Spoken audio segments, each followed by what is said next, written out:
জিন্দাবাদ জিন্দাবাদ জিন্দাবাদ জিন্দাবাদ স্বাগতম স্বাগতম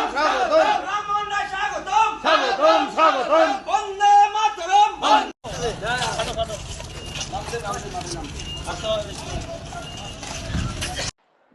আসন্ন বিধানসভা নির্বাচনের প্রকালে ময়নাগুড়ি বিধানসভা কেন্দ্রে রাজনৈতিক উত্তাপ ক্রমশ বাড়ছে। সেই আবহে জোর কদমে শুরু হয়েছে জনসংযোগ কর্মসূচি। প্রার্থী রামমোহন রায় চূড়াভান্ডার অঞ্চল ও রানীহাট মোড় বাজার সংলগ্ন এলাকায় ঘুরে ঘুরে সাধারণ মানুষের সঙ্গে সরাসরি যোগাযোগ স্থাপন করছেন। এদিন সকাল থেকে কর্মী সমর্থকদের নিয়ে প্রচার চালাতে দেখা যায় তাকে। স্থানীয় বাসিন্দাদের সঙ্গে কথা বলে তাদের সমস্যার দাবি ও প্রত্যাশার কথা মনোযোগ দিয়ে শোনেন প্রার্থী। পাশাপাশি উন্নয়নের আশ্বাস দিয়ে আগামী দিনে এলাকার সার্বিক উন্নয়নের প্রতিশ্রুতিও দেন তিনি।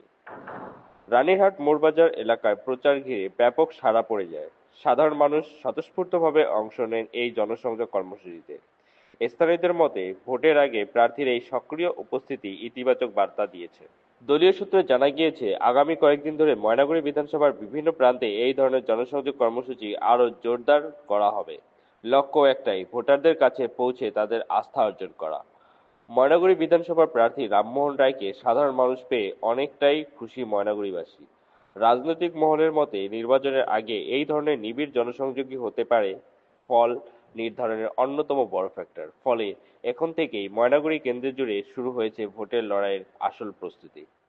আপনারা দেখছেন গজলডোবা নিউজ 24/7। আমি সঞ্জয়, সঙ্গে আকাশ। এই বিধানসভা নির্বাচন কতটা কি আশা রাখছেন? জন উৎসাহ থেকে আপনারা কি বুঝতে পারছেন? সে তো প্রত্যেক মুহূর্তে প্রত্যেকটা সময়ে যেখানেই যাচ্ছি মানুষ একটাই বলছে যে ভরসার নাম মমতা বন্দ্যোপাধ্যায়, বিশ্বাসের নাম অভিষেক বন্দ্যোপাধ্যায়। মানুষের যেভাবে ময়নাগুড়িতে আপনারা দেখেছেন, এর আগে বার্নিশে ঝড় হয়েছে, স্থানীয় বিধায়ক স্থানীয় সাংসদদের 48 ঘন্টা 72 ঘন্টা পর দেখা গেল আমাদের মমতাময়ী মমতা মা, যিনি যখন দেখেছেন এলাকার বন্যা বা এলাকার ঝড় যখন হয়েছে, এলাকার কোনো সন্তান হয়তো বিপদগ্রস্ত অবস্থায় আছে, কোনো একটা অভিভাবক হয়তো কোনো সমস্যায় আছে, তিনি কিন্তু 6 ঘন্টার ব্যবধানে কলকাতা থেকে পৌঁছে গেছেন। তাই ময়নাগুড়ির মানুষ ভরসা করে মমতা বন্দ্যোপাধ্যায়, ভরসা করে তৃণমূল কংগ্রেসের। কোনো গল্প নেই। 4 তারিখ আমরা সবুজ আবির খেলতে চলছি, শুধুমাত্র সময়ের অপেক্ষা। যেখানে যাচ্ছি জনগণের উচ্ছ্বাস, গণদেবতার আশীর্বাদ। আসছে দিন 4 তারিখ জোড়া ফুলের যে আমাদের বাক্স যখন খুলবে 4 তারিখ ভোটের বাক্স, গণদেবতার আশীর্বাদে শুরু জোড়া ফুল জোড়া ফুল জোড়া ফুল।